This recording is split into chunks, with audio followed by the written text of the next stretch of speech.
So you have the choice in these situations of being a friendly fool in believing that astrology or alternative medicine, homeopathy, or other superstitions should be given equal standing with experimentally tested scientific knowledge. So in this episode, I want to give you some tools to identify baffle-gab, gobbledygook, and pseudoscience. The Rational View is a weekly series hosted by me, Dr. Alan Scott, providing a rational, evidence-based perspective on important societal issues. Produced by Soapbox Media. The world needs evidence-based public policy now more than ever. Making the right decisions should not be partisan politics. Please help spread The Rational View by going to patron.podbean.com/therationalview. Together, we can make a better future. Hello, and welcome to another episode of The Rational View. I'm your host, Dr. Al Scott. In this episode, I'm going to dig a little bit more into the deuterium episode controversies. I recently ran a pair of episodes investigating claims of the health effects of deuterium. Deuterium is a stable, heavy isotope of hydrogen, which is the simplest element. Hydrogen is a single proton. Deuterium is a proton with an inactive neutron stuck there, and it basically doubles the weight of the atom. It interacts the same chemically as hydrogen, but it has twice the mass. So the physical dynamics of anything with deuterium in it is different than things with hydrogen. So my first interview was with a naturopath, and the second was with a real medical doctor publishing peer-reviewed papers on the topic of deuterium health impacts. My focus in this effort is on drilling through the bullshit to get to what the evidence really says. And being faced with the naturopaths, it takes, sustained skepticism, and it doesn't always make friends. Many people, I think, are turned off by the methods of science, and they go into naturopathy and alternative methods of health studies. And it's understandable. There are a lot of people that you probably wouldn't want to be friends with in the science field, and you could easily get turned off through personal interactions only. And systemic biases, things like that can really turn off a whole section of the populace. So it reminds me, though, of why I never liked the TV series The X-Files. If you remember watching that, the scientist was always being appropriately skeptical of phenomena that have at best only breathless anecdotal support. But she was constantly being shamed by the male character for not believing that the truth is out there. And I'm sure the truth is out there, but it's not what this show showed. So I think the thesis of this podcast is believing extraordinary claims without sufficient evidence makes you gullible. There's a lot of stuff floating around. A lot of it is faked. A lot of it is just wrong, even, not in a hoax sort of way, but just wrong, statistically wrong. Even scientists have bad papers. Sometimes scientists will publish things that are just barely statistically significant, and it turns out that it was just a fluke, not sufficiently reproduced. So you have the choice in these situations of being a friendly fool in believing that astrology or alternative medicine, homeopathy, or other superstitions should be given equal standing with experimentally tested scientific knowledge. So in this episode, I want to give you some tools to identify baffle-gab, gobbledygook, and pseudoscience while reviewing some of the reactions I received to these podcasts. If you like what you're hearing, please press like on your podcast app. Please come visit me on my Facebook group, The Rational View. I'd love to hear your opinion on this controversy. I think it's something that we need to handle sensitively. And I want to give a little bit of background, and how I handled it was not appreciated by all of the more skeptical followers of the podcast. So naturopaths are purveyors of alternative medicine and are almost universally characterized by a distrust in science. Alternative medicine, by its very definition, involves claims and procedures that are not fully supported by evidence or scientific testing. Often operating at the fringes of science, naturopaths feel called to heal others through quote unquote natural medicine. And this is taking off a naturopath online website. They support an individual's healing journey through the use of natural therapies as well as conventional medicine therapies. And Bastyr University offers a 4-year naturopathic doctor degree. This would be like the equivalent study period of a bachelor's degree, which would, for a medical doctor, be the starting point to applying to medical school to become an evidence-based doctor. Now, just because you and I feel that natural and holistic approaches to health are what you want to use, that doesn't mean you're anti-science. Now, I think holistic medicine is useful. I think understanding lifestyle issues and preventative medicine are important. The word natural doesn't need to be in that. There is kind of an appeal to nature going on here, showing that nature is better than industrial or laboratory-based drug interventions, stuff like that. There's not really any evidence that suggests that natural is better. In fact, natural in many cases are demonstrated to be worse because they have all sorts of toxins and things that don't support the treatment that you're getting. There are known advantages, though, to advising people in preventative lifestyle modifications rather than just reactively treating disease. And often, I would say medical doctors are under pressure to focus on the sickest patients. Having the time to patiently advise worried, healthy people on preventative measures is not in every doctor's wheelhouse. So in keeping with the theme of this podcast, I interviewed Dr. Petra Davilar, naturopathic doctor, to see if there was any basis to the exciting claims on her website about the ill health effects of deuterium and the benefits of deuterium depleted water or deuterium depleted diets. So often when people like you and me who have been fighting pseudoscientific purveyors and snake oil salespeople for enough time, we get frustrated, wasting time debunking the same old tired arguments. And some of us will discard entire classes of people and knowledge out of hand, knowing that most practitioners purposely chose an anti-science path.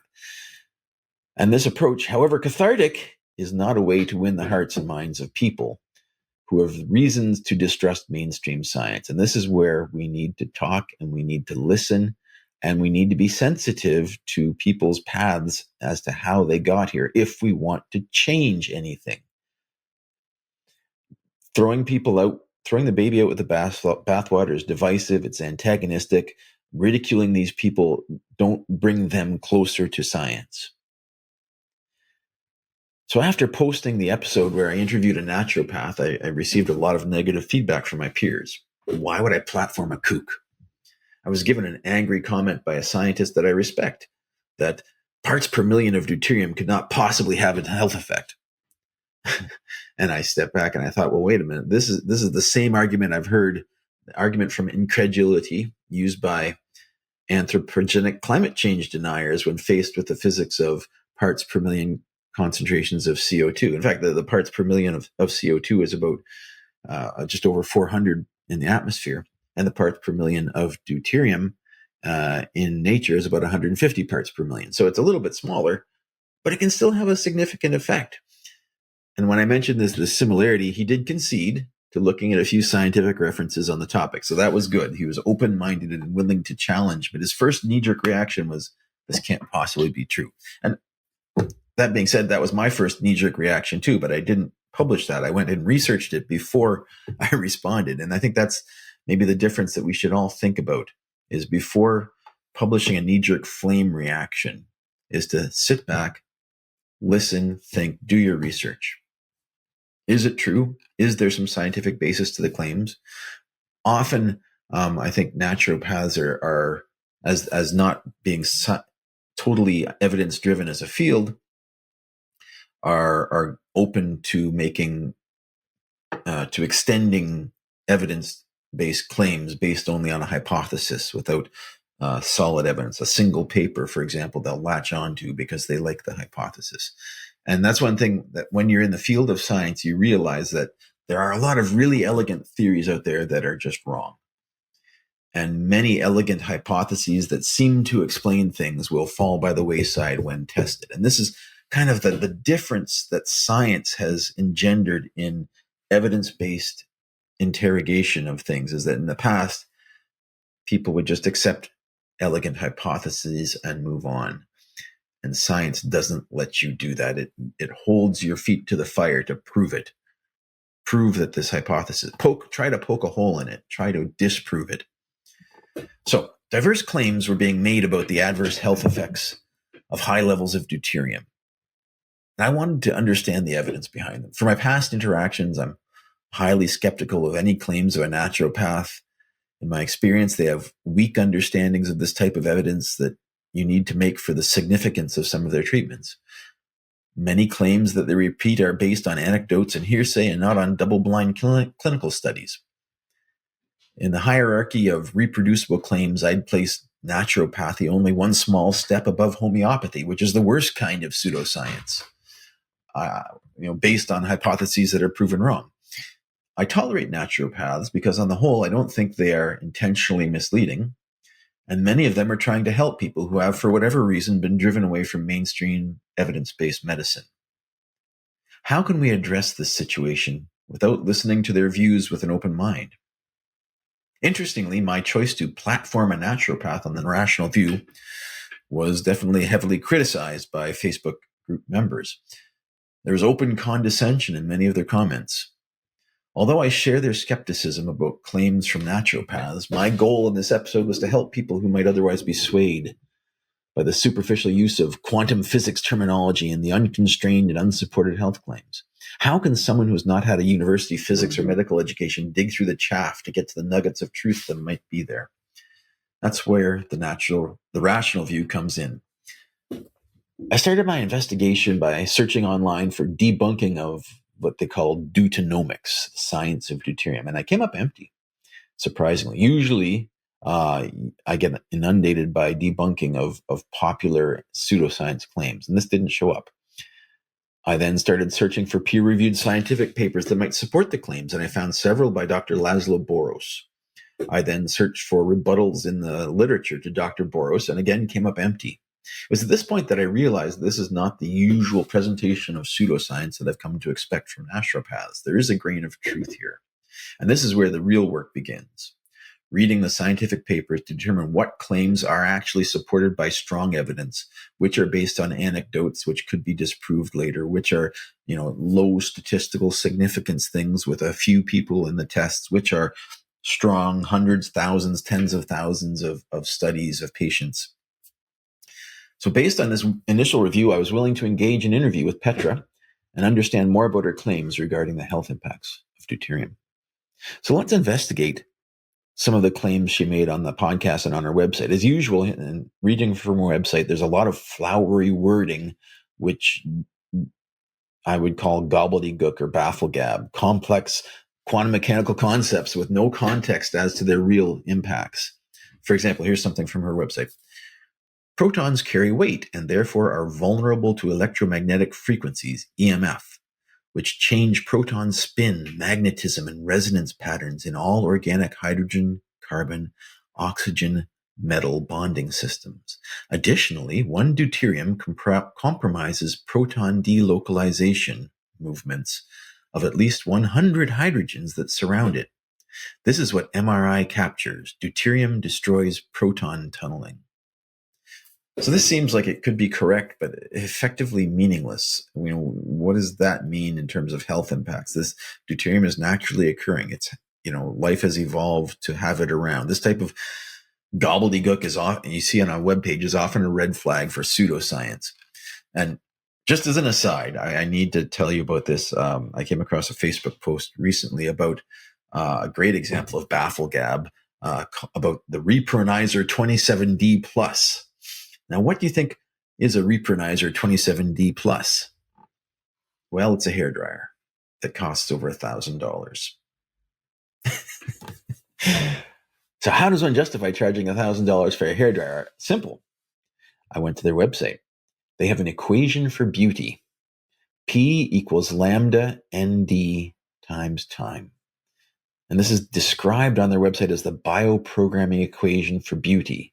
And the variables are defined on their website. So, this is an equation that they've put together for beauty. So how to increase the P value, or power to become beautiful. Increase the D, density. Increase the D. So, P equals lambda, a function of N times D. And D is density, and T is time. It's a linear equation in time. The higher the level of bioprogramming, the higher the density. By using together with other bioprogramming products, the density is even further intensified. Mitsudono's technique. So there's Japanese here too. Now, maybe this is, a language barrier or poorly translated. I don't know, but it's kind of funny. Lengthen the time, T. The density of the quantum field is maintained the more time the device is used, increasing your hair's powerful to become beautiful. Your hair's power to become beautiful. So what the hell does that mean? And if you go on the cell phone version, there's a little graph of the equation, and it shows this thing that's exponential in time, not linear in time, as the equation shows. So they're anyways, this is a 27D. So N is 27 in this repronizer 27D. And so I went into their FAQ to try to see if there's any technology in this that would make it worth $1,000.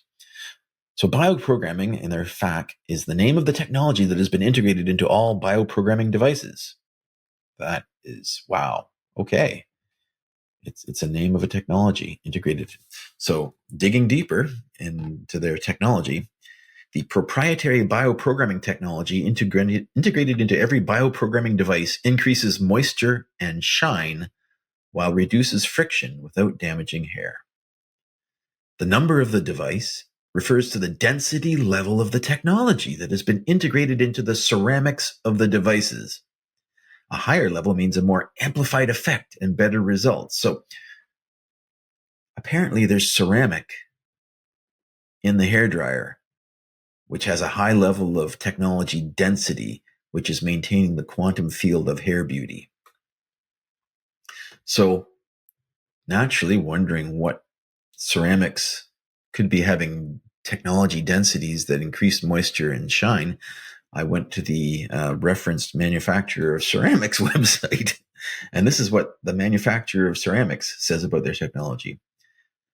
On their website, programming of wavelengths and vibrations refers to the programming of information through the two principles of wavelengths and vibrations in relation to energy and information in the natural world. Matter is a given field of energy and information through Lumelina's state-of-the-art original technology. With the proprietary programming technology developed by Lumelina, it becomes possible to logically examine the relationship between the three principles of nature, which are energy, information, and system. Lumelina will continue to discover new ways to approach matter and phenomena from a fresh perspective. So, wow. Wavelengths and energy and fields of matter are part of, yes, ceramics. Ceramics have wavelengths of sound. I don't know, it's wavelengths of phonons, of heat transfer, fields of energy. Yes, sure they do. Everything does. This is unfortunately so frustrating. I'm trying not to ridicule it too much, but it's really funny. So I went deeper into Lumelina. So what is the technology that they've put into these ceramics that are in a hairdryer to make your hair moist? So more on Lumelina's ceramics. Research of physical principles at a quantum level which affect the phenomenon of life. Develop techniques to discover new functions found in matter through programming the quantum space of atomic or molecular structures which define the properties of matter using high-energy vibrations and wavelengths. Technical research to develop new functions found in ceramics, metals, and liquids. So these are words that have real meanings in physics and chemistry and solid-state physics. And yes, you can design different densities of ceramic by understanding how the molecular structures of the ceramics change their density, how heating them and cooling them create the ceramic structure, the crystal structure, or not a crystal structure, but the ceramic structure. I guess it is a crystal structure. And high energy vibrations and wavelengths just means heat, I believe. So this is what they're doing to make $1,000 hairdryer. Research the programming principle of batteries made with solid ceramics. So it's possible that they have ceramic batteries, and that's why it's expensive. I don't really see any benefits here. So I hope you enjoyed that as much as I did. I'm laughing inside. So getting back to the deuterium stuff. So naturopath Petra Davalar makes later on her website this claim. First and foremost, we deplete deuterium by the nutrients we consume. And this is possibly true. Foods and drinks need to be low in deuterium to be healthy. This is not true. In the order of lowest concentration of deuterium, to be able to produce deuterium-depleted metabolic water efficiently are natural fats, natural sustainably raised animal protein, and green vegetables without genetic modifications. This claim is totally unsupported by evidence and is wrong. So let me poke some holes in this. The health benefits of low deuterium food haven't been established. People are naturally healthy and have evolved to live in the current environment with current levels of deuterium. It is true, however, that animal fats are depleted in deuterium, and eating animal fats will give you deuterium depleted metabolic water. And what I mean by metabolic water is when mitochondria oxidize fats to provide energy. The fats have been produced in other animals that are actually fractionating out the isotopes of deuterium out of some of their structure. So deuterium is excreted from the cell, and light hydrogen is incorporated mostly into these fats. So, and there is evidence that metabolism is more efficient with light water in certain cases. I can see a hypothesis here. There's not a lot of evidence, though. And the fact that genetic modifications are even mentioned in linking this, there's absolutely no connection to genetically modified fruits and vegetables and deuterium levels. Genetic modifications have no effect on that. So what did I do? For my discussion with medical researcher Dr. Laszlo Boros, which happened after this podcast with the naturopath, I learned that various enzymes in the body can fractionate hydrogen isotopes. The mitochondria in each cell, which is the energy, it makes the energy in our cells. They take sugars and fats and manufacture a molecule called adenosine triphosphate, or ATP. And this is the body's main chemical energy. This is our jet fuel. It's refined from sugars and the carbohydrates we eat. And mitochondria have evolved tiny nanomotor enzymes called ATP synthase. And these nanomotors spin at something like 9,000 RPMs, transferring hydrogen atoms into ATP. So it's a proton pump, and it's pumping protons, and the protons are used to do chemical reactions and change adenosine diphosphate to adenosine triphosphate, which our body uses for fueling its internal cellular processes. And as a side, when I mentioned that these things have evolved in my interview with Dr. Boros, he got very defensive and said, no, evolution is not what formed these things. He is a design advocate, which was off-putting, to say the least. We'll get back into that. So ATP synthase synthesizes ATP from ADB and inorganic phosphate, which is in our cells, in our bodies, from our food. This is possible due to energy derived from a gradient of protons across the mitochondrial inner membrane. So mitochondria have two cell membranes. There's an outer membrane and an inner membrane. And the water that's trapped between these membranes is stripped of its hydrogen by this enzyme to produce ATP in the cell.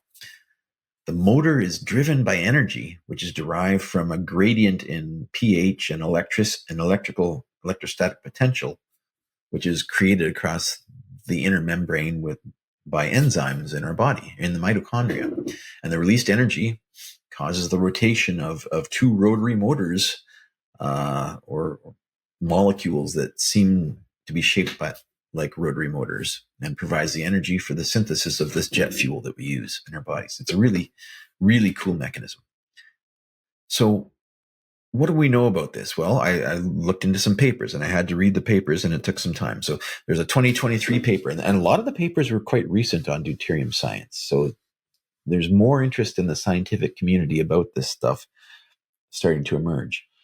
So the title of this paper was Emerging Role of Deuterium-Protium Disbalance in Cell Cycle and Apoptosis. And the paper claims, I'm going to give you a lot of big words here, and I'm going to try to explain them for you. A wide variety of morphological, biochemical, and physiological changes are known to occur in deuterium-treated cells, including changes in fundamental processes such as cell division or energy metabolism. The mode and degree of changes in cells and tissues, both with an increase and a decrease in the concentration of deuterium, depends primarily on the time of exposure as well as on the concentration. The reviewed data show that plant and animal cells are sensitive to deuterium content. Any shifts in the D to H balance outside or inside cells promote immediate responses. And there's evidence given in the paper for deuterium fractionation in the body cells. Deuterium content in blood plasma of healthy animals is 3 to 6 parts per million higher than the deuterium level of drinking water.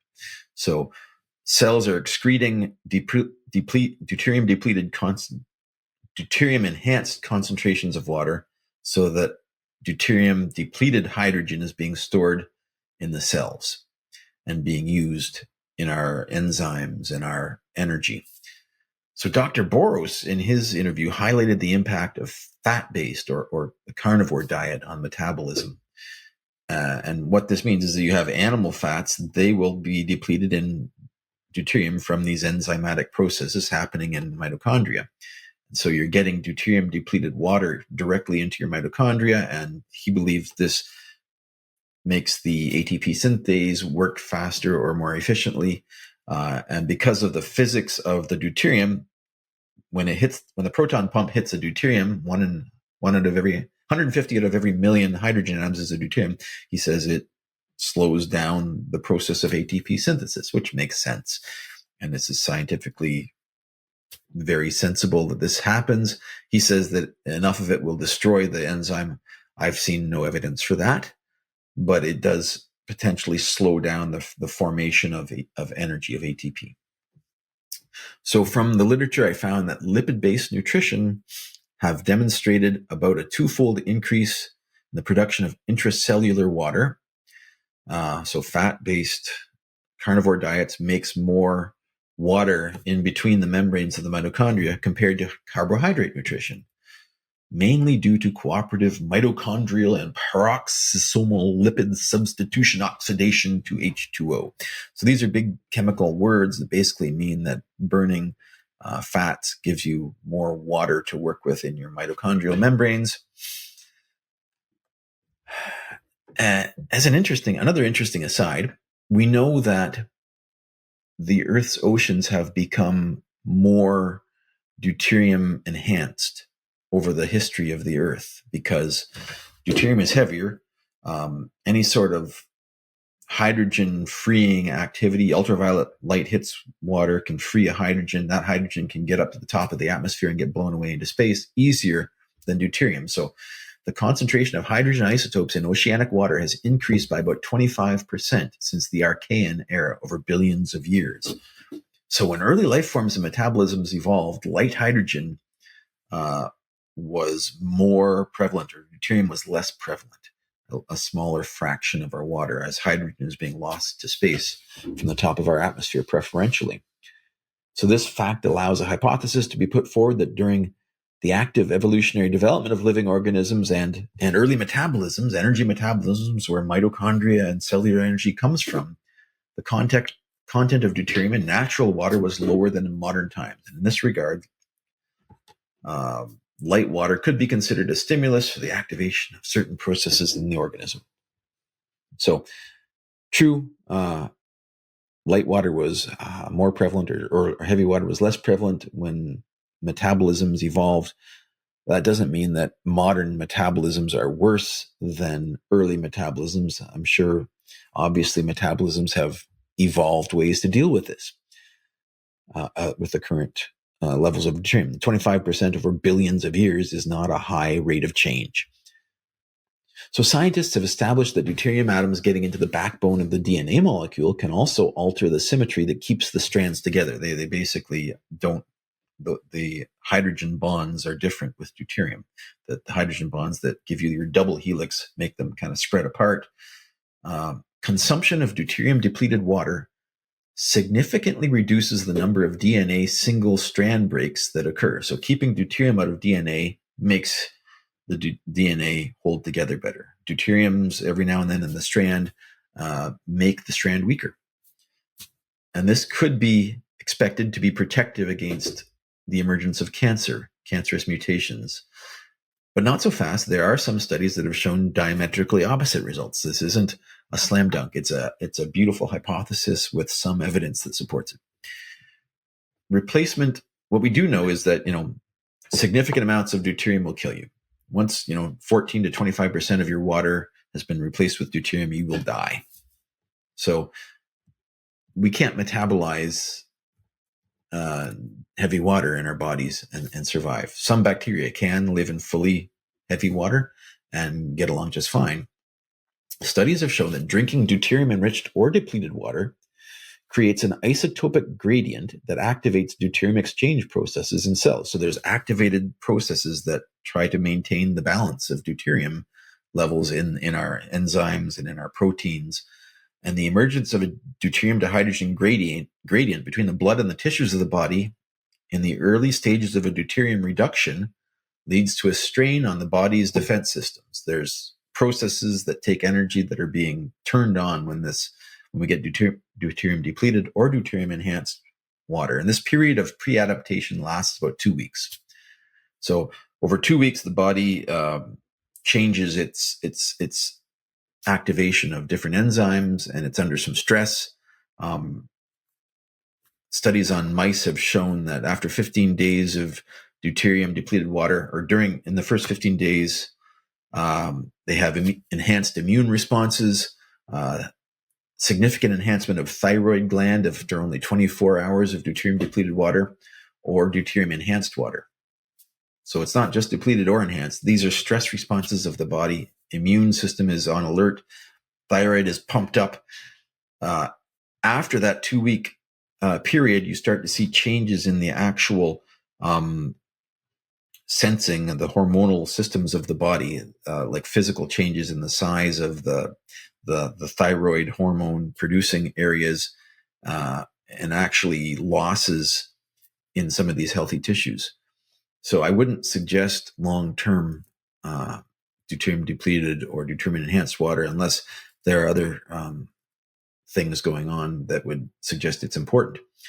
So prolonged exposure to deuterium depleted or deuterium enhanced water induced permanent changes that led to decreased thyroid stimulating hormone production and functional disorders of the hypothalamic pituitary complex.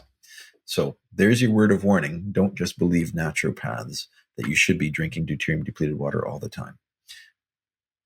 That being said, there is a significant research body that shows beneficial effects of deuterium depleted water on slowing the advance of cancer. A large proportion of in vitro and in vivo and clinical studies. So in vitro means in living tissues in animals. In vitro means in the test tubes. So in just cells in a test tube. In vivo means in living animals. And clinical studies on people have demonstrated anti-tumor effects of deuterium depletion on cells. So here's what I found. A recent study showed that reducing the concentration of deuterium in the cellular environment to 30 to 100 parts per million can lead to regression of mammary tumors. Deuterium-depleted water significantly inhibited proliferation and reduced the colony-forming invasion capacity of the cells in nasopharyngeal cancer. It's particularly interesting that instead of growth inhibition, deuterium-depleted water promoted the growth of normal control cells in the same experiments. So that's somewhat significant and interesting, and is there's a lot of follow-up research that's needed in this.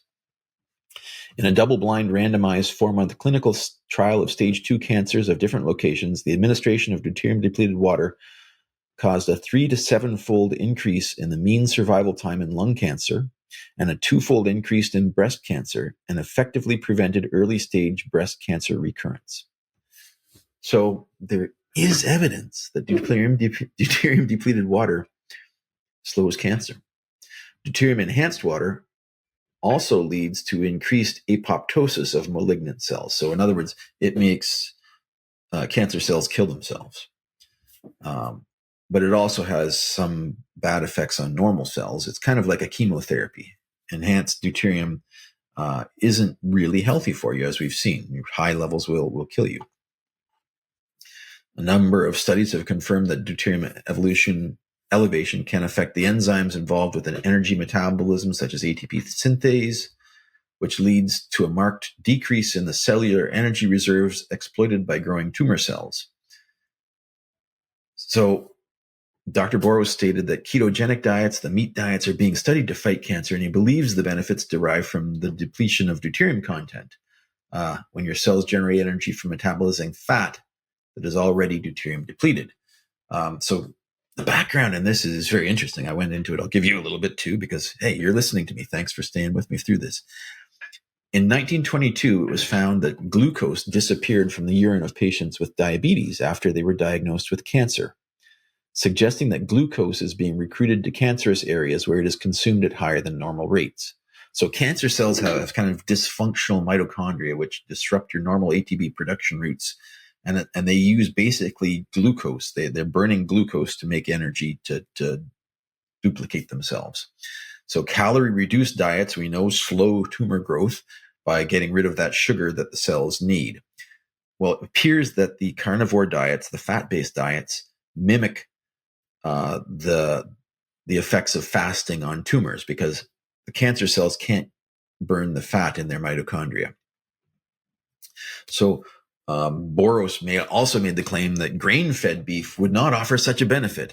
But I said, so is grain-fed fats high in deuterium? And he mumbled something about not nature. I don't know. He wasn't able to provide a reason at all. So, you always have to challenge some of the statements that these people made. And GMO grass and grain-fed beef are bad for you, whereas, natural is better. Well, a lot of that is not true. Some of it is. There are grains here and there, but you have to be very vigilant and have to know what you're talking about. And as another aside, Boros's website and bio are also festooned with impenetrable physics terminology. As a medical doctor, the final sentence of his bio, and I have to read this to you. His most recent studies target depletion and deposition related mechanisms as the result of intracellular hydrophobic lipid membrane nanoconfinements via the quantum destabilization of protons in metabolic water. Whew, that's a mouthful. Deposition and depletion are terms that Boros seems to have coined himself. And only after he sent me a literature reference on quantum destabilization of protons was I able to decipher what that statement meant. So even I wasn't able to read that with my background in physics. The whole sentence is actually a fancy way to say that heavy water next to a cellular membrane is more viscous than light water, and this helps certain cellular processes to distinguish between the two isotopes. One thing that I've learned is that bafflegab is usually meant for at least one of two purposes. One is to confuse and mislead the reader, and the other is to impress them with your superior knowledge. I'm not going to speculate as to why people do this, but you often have people that do that also very impressed with titles. And in fact, the one thing that Boros asked me was what were my qualifications to discuss things with him. Another thing that came out in the discussion is that he believes that a recent study, and it was mentioned in the podcast, has completely undermined neo-Darwinism, and it makes the case for design in evolution. I challenged him on that, and he was unable to produce a single design hypothesis in our email exchange afterwards that was supported by the study. But he seemed very certain that this one small study of adaptive mutations in the sperm of 11 men completely undermined the entire modern theory of evolution. This man is a medical doctor publishing good scientific research papers about deuterium, but he's strongly biased against the establishment. And I don't know why. And I can't speculate. He said in our exchange he'd rather work with alternative and integrative practitioners than mainstream idiots. So this throwing out of whole groups of people, it happens on both sides. It happened to me when I interviewed a naturopath, and this guy is doing the same. We got to stop doing that, folks. There are good people on both sides. 50% of the population aren't stupid. We all share beliefs. We all share values. So Boros parroted the irreducible complexity argument for nanomotors, saying that he couldn't think of any way that these nanomotors could evolve gradually. So argument from ignorance is not a proof. The mind is very good at fooling itself, and people who hold non-scientific beliefs of all sorts can be good scientists if they keep the two arenas separate. The mind is a strange and wonderful organism, and I've worked with scientists who hold some very wacky pseudo beliefs on the side, but they're still they know how to follow the processes of science, do their math correctly, and publish good research in their areas. I wouldn't follow them on their wackiness in whatever other areas that they are holding pseudoscientific beliefs. Doesn't make them a bad person; it just makes them human. So I'm not going to assume that Boros' anti-establishmentarianism automatically calls into question his deuterium research, but I'm going to keep a high level of skepticism handy when reviewing any claims he makes. And I advise you all to do the same. Thank you for sticking with me through this. This has been The Rational View. If you'd like to follow up with more in-depth discussions, please come find us on Facebook at The Rational View and join our discussion group. If you like what you're hearing, please consider visiting my Patreon page at patron.podbean.com/therationalview. Thanks for listening.